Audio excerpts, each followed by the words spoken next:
Pemirsa, hampir 3 bulan aktivitas dan roda perekonomian lumpuh akibat dampak COVID-19. Perlahan pemerintah mulai menerapkan era new normal atau adaptasi kebiasaan baru guna menghidupkan kembali geliat ekonomi. Salah satu industri yang turut terdampak adalah bisnis penyelenggara pernikahan. Beberapa asosiasi penyelenggara pernikahan menggelar simulasi penyelenggaraan pesta pernikahan dengan menerapkan seluruh protokol kesehatan.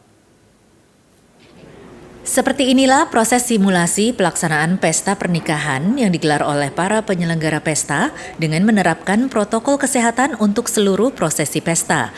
Simulasi turut dipantau langsung oleh Wakil Wali Kota Bekasi. Dalam pelaksanaan pesta pernikahan yang menerapkan protokol kesehatan, mulai dari mempelai sudah diwajibkan memakai masker dan menjaga jarak antara mempelai pria dan wanita. Saat di pelaminan, posisi duduk mempelai juga dibuat jarak. Begitupun dengan pendamping atau wali nikah. Bagi tamu undangan juga tak kalah ketat. Para tamu diberikan jarak duduk antara tamu satu dan lainnya. Kapasitas ruangan pun dibatasi saat pesta berlangsung. Sementara menuju titik hidangan juga diterapkan protokol dengan diberikan tanda antrian guna konsisten menjaga jarak. Penyelenggara mengatakan gelaran simulasi ini untuk menunjukkan kepada masyarakat bahwa pihak penyelenggara pernikahan juga telah beradaptasi dengan keadaan di saat pandemi. Sebagai salah satu bentuk memerangi COVID-19, seluruh protokol kesehatan akan diterapkan oleh penyelenggara pesta pernikahan.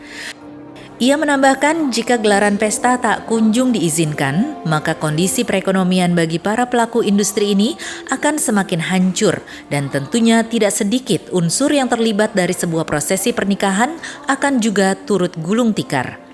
Untuk itu dengan adanya simulasi dan atas izin pemerintah Kota Bekasi, pihak penyelenggara mencoba untuk menghidupkan pekerjaan-pekerjaan di sektor pesta pernikahan. Untuk di Kota Bekasi, karena berdasarkan data statistik yang penyebaran hanya 0,4%, itu kondisi kita ini sangat aman untuk menyelenggarakan pernikahan, bukan hanya akad nikah tetapi resepsi. Makanya beberapa kali Pak Wakil juga sudah menjadi saksi di acara pernikahan untuk mengkampanyekan bahwasanya pernikahan di Kota Bekasi ini sudah boleh diselenggarakan. Dan Pak Wakil juga ini menantang kita para asosiasi, ayo di Bekasi silahkan adakan wedding expo. Oh, Pak, kalau wedding expo kan tidak bisa menyelenggarakan secara dalam waktu yang tempo singkat, jadi yaudah kalau gitu buat simulasi wedding saja.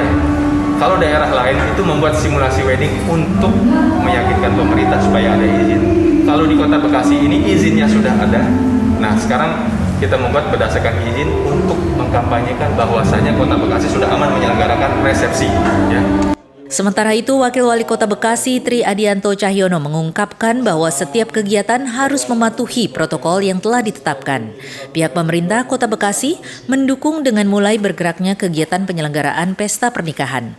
Sejauh ini protokol sudah disosialisasikan di semua lini penyelenggaraan pernikahan, baik di gedung, rumah wajib menerapkan protokol. Kegiatan ini adalah satu bentuk simulasi ya apabila kegiatan wedding organizing yang akan dilakukan di Kota Bekasi harus memenuhi protokol yang sudah menjadi kesepakatan bersama dan sesuai dengan keputusan Wali Kota Bekasi. Ya. Yang paling utama adalah kita menjaga protokol kesehatan ya dimulai dari sejak pintu masuk, kemudian di dalam gedung, di pelaminan dan juga pada saat mengambil makanan. Semuanya sudah diatur, ya, physical distance-nya, social distance-nya, dan juga yang paling utama adalah penggunaan masker yang ada. Dan ini harus menjadi satu komitmen dan integritas dari seluruh IO yang nanti akan melangsungkan kegiatan di Kota Bekasi. Gedung-gedung yang ada di Kota Bekasi sudah dipersiapkan ya jauh-jauh hari terkait dengan protokol kesehatan yang ada. Jadi mudah-mudahan ini memberikan satu kesempatan kepada kita semua dunia usaha untuk mulai bangkit. Selama pandemi COVID-19, dipastikan seluruh sektor usaha apapun mengalami kegoncangan secara ekonomi. Dengan adanya new normal maupun adaptasi kebiasaan baru, para pelaku usaha berharap berjalannya kembali roda perekonomian dan wabah COVID-19 akan segera berakhir tuntas. Dari Bekasi, Nusantara TV, Ari Ridwan melaporkan.